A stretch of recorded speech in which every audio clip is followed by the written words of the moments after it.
How do you email the music industry? I realise that's a very specific topic, but it comes up a lot. And of course the answer is to write a massive novel with everything you've ever done in your life as the body of the email and press send. Right? No. Let's contextualise what an email, an initial email should be. You are trying to start effectively a professional relationship with the recipient, the person you are emailing. And let's give a context to this. Everybody in the music industry is as busy as you like. They're incredibly busy. So emails need to be concise. They need to put your music front and centre. And they need to be friendly. They really do. You need to think about, how is the recipient going to receive this email? What's the tone? What's the vibe? What's the personality that's coming through? Because people make big decisions and choices and assumptions via what they're reading in the initial contact, the initial email. So even if they do listen to your music, but the content of the email and the tone of the email and the vibe of the email is a bit off and a bit arrogant and a bit presumptuous, they ain't going to reply. They're not going to reply. So let's keep the email short. Let's keep it friendly. Let's keep your music front and center. And the little caveat here is, let's provide some context. Now, bullet points are great for this, but you've got to be brutally honest. If you have achieved some really significant growth points, plot points in your career, in your artistic development, in your success with releasing music, world tours, whatever it might be, put them in the email below the link to the music. And don't put more than 3. You don't need more than 3. This is just a bit of enticement, a bit of context. Now, if you're thinking, I've got bullet points here and I've been reviewed by a local newspaper, that's great. I'm not belittling it, but that is not interesting enough to an industry operative reading your email. It needs to be more than that. So think about that, provide a bit of context, and then this is an important one. I believe it's an important one anyway. Make sure the person has an easy no. I'll tell you what I mean by that. Acknowledge that they're busy. Acknowledge they might not have time to listen to it. Acknowledge that it might not be for them. I don't know, whatever you're acknowledging.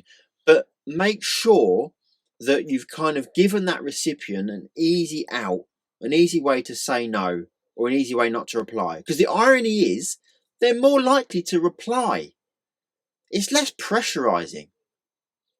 If you send an email that has quite a specific and overly assertive call to action, if you could send me a reply in your earliest convenience, don't do that.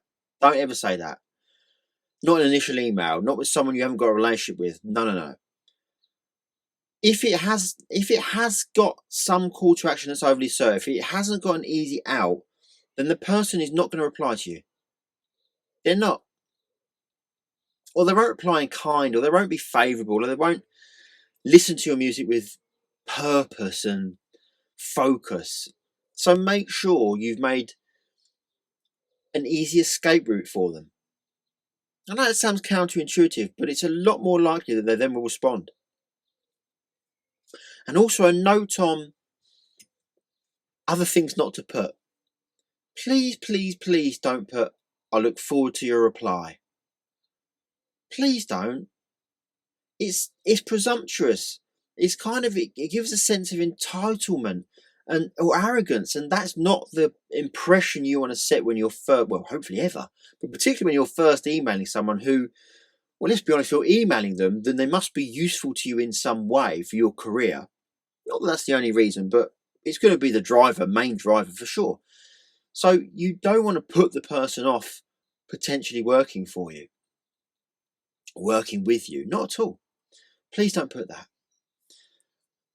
I also operate a rule of 3. I recommend operating a rule of 3. The initial contact, the first email, is 1. A second follow-up about a week later is okay, it's fine. But again, make sure the follow-up is gentle and friendly and nice in nature. It's got to be, you've got to set some sort of tone that you're a good person. They want to work with you. So I normally put something like, hello, whoever it might be. I realise you're really busy. Again, you're acknowledging their busy state. I realise you're really busy. No worries at all if not. That's cool. You've taken some pressure off them. But if you did have a moment, I'd love to get your feedback on that song. Totally cool if not. Easy escape. Easy no. They're more likely to say yes. It might be that you just then put them back to you put yourself back to the top of their inbox, and they were genuinely busy and they hadn't had a chance to listen or engage with your email. So that can often be a appropriate and professional prompt to the recipient. The third one, rule of 3, is the same sort of thing again, but kind of acknowledging that you're not going to follow up again. 3, you don't need more than 3. And accept it. And accept if they haven't responded after the third follow-up, they ain't responding. They either didn't like the music or they were generally too busy to engage with anyone else or someone else. And accept it. You will get ghosted a lot in this industry. You will. People really genuinely are incredibly busy. And often if they click it and listen to the first 10 seconds, 20 seconds, 30 seconds if you're lucky, and they don't get it and they're not into it, they might not reply. They might not. But that's okay, because there are other people out there. Don't chase them over enthusiastically, because after the 4th or the 5th follow-up, guess what you become? Annoying. You're not persistent and you're not driven at this point. Not in their eyes, not in their mind, not in the mind of the recipient. You've become annoying. And that's not good. That's not a good look for anyone. So keep that firmly in mind. Another thing we get asked quite a lot is, should I send an attachment? Well, yes, but with context and a caveat. With the first email, the initial contact, if you've got a relevant press release or you've got a relevant one sheet or one pager, there'll be more about that in another video, then you can attach it. As long as, again, it's not a 10, 20, 30, 100 megabyte document. Don't send big, fancy, elaborate documents as an attachment. Not worth it. But yes, you can attach it, because you think about the journey of the recipient through reading your email.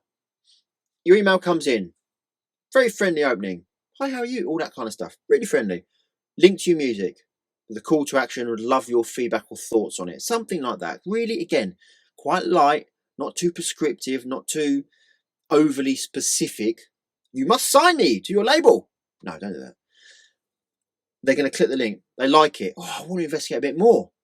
Yes, they can click your socials, but if there's also a one sheet, one pager, press release, where it might be, they've got the choice to go back to the email and open the attachment, find out a little bit more about you.